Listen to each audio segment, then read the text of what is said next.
can turn game mode on more for like homework time, so if they're at home and they want to be playing around with it, they're still learning, but they think they're having fun at the same time. And then I normally, I mean, this else is going to talk about this, but I normally just like check to make sure, like we said, like kids are getting more than 70 or above, to make sure that they know what they're doing.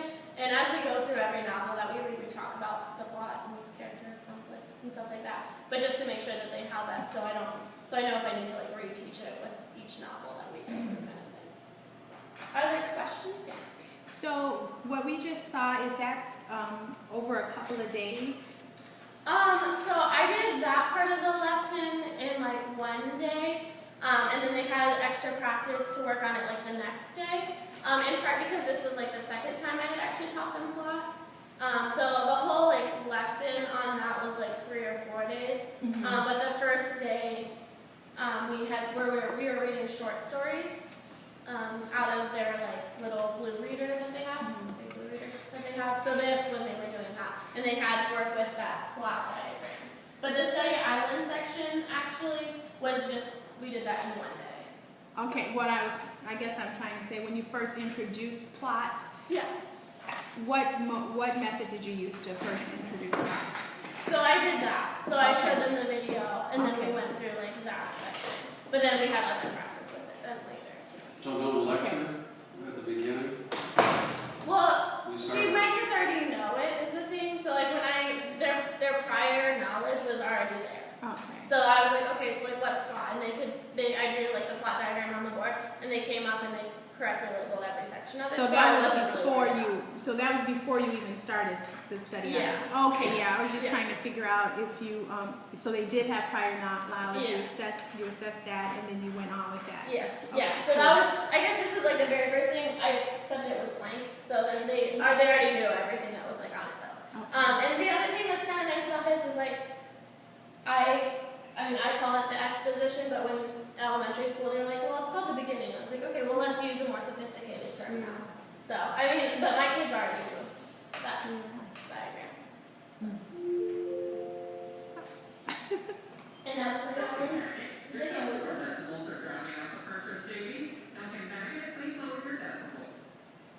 And does everybody know how to turn off game mode or to make it so they can't use it until they're at 70%? Yeah. You do? Oh, okay. If you go under your class manager setting,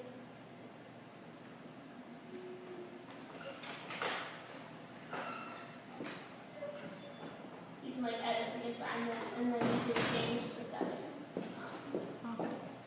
down below. And so do you require them to do practice mode first? Typically, yes. It just kind of depends. Like if I feel like they're not doing very well on it, sometimes I'll let them do the game mode first, just because it gets them interacting with the material, and then they're like learning as they're playing that. But I don't like them just to sit there and play the game, because if given the choice, they will just play the game the entire time, and I'll never. Not that the game isn't good, but I won't necessarily have data to use for myself. Okay. And for the vocabulary, they have a lot of other ones. You do have to have like a subscription to it, which like I don't have, but they do have free ones on their website, or if you just like look on YouTube. It sounds like one of the, Mark Pencil, he does a lot of those things. I think Elsie used it in her class with the count to 100 or some kind of Yeah, they have a ton video. of ones. Yeah. So I just like, I randomly, if we have a few minutes, and after school or something, I'm like, oh, look, you can listen to this one. But was there anything else? Do you need your Do you want to go out here? Do you need speakers?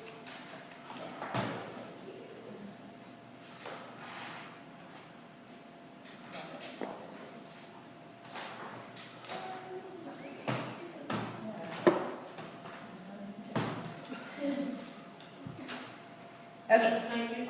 Thank you, Ms. Moore.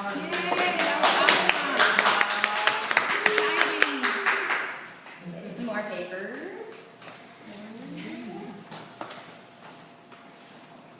Okay, mine is going to be about how I use Study Island or going classwork, and my students are going to be collecting their own data. So what I asked for my students this week was to bring a 1-inch binder to school next week. And it's going to be their take-home folder, their behavior chart, and their data for Study Island, Khan Academy, spelling test, and Study Island. So, on the first page that you see, this is going to be their new homework log. And what I have created for them are separate assignments. So if we go to teacher page, create practice and instruction,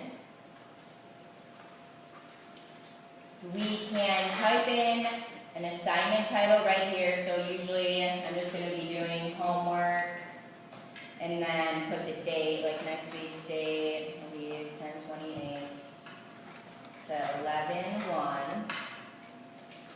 And then we can change the assignment dates down here so they know when they'll turn on and off at a certain time for the students.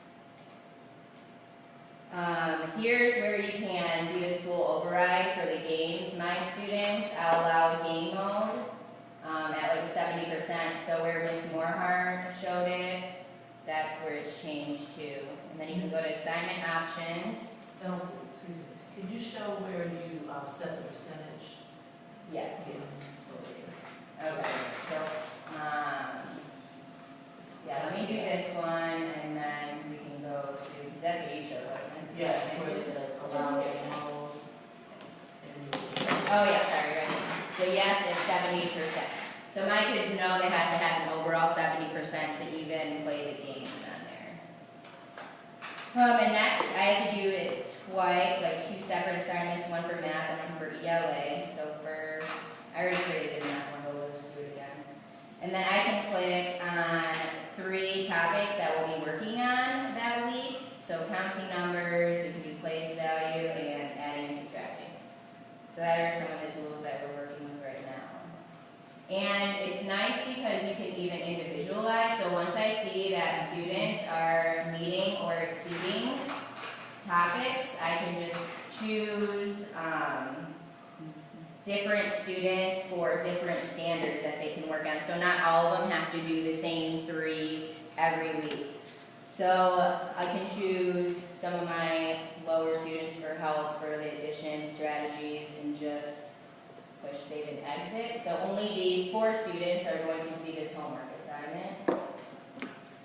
And it will pop up on their main screen. Like this is Kennedy's. These are some that I created for next week. So when Kennedy goes into his study island, what he's going to do is take his chart that'll be in his binder, log in to click on language arts, and it expired, of course.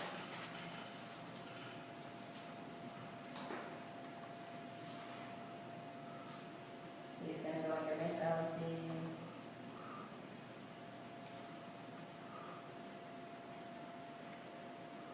Okay, so these are the 3 items, topics that he's going to be working on. So what I want him to do is fill in the standard, the date that he did it, and then on the bottom there's a grading scale if he has an academic warning, if he's below, and whatnot. So as you can see, this is one of my struggling students. So once I know that he has passed a certain, if he has the exceed standards or meet standards, I know that he can move on to a different topic. And I also have him on kindergarten as well, so that it's differentiating his instruction too. So as you saw before, for in-class work, you can do the same thing.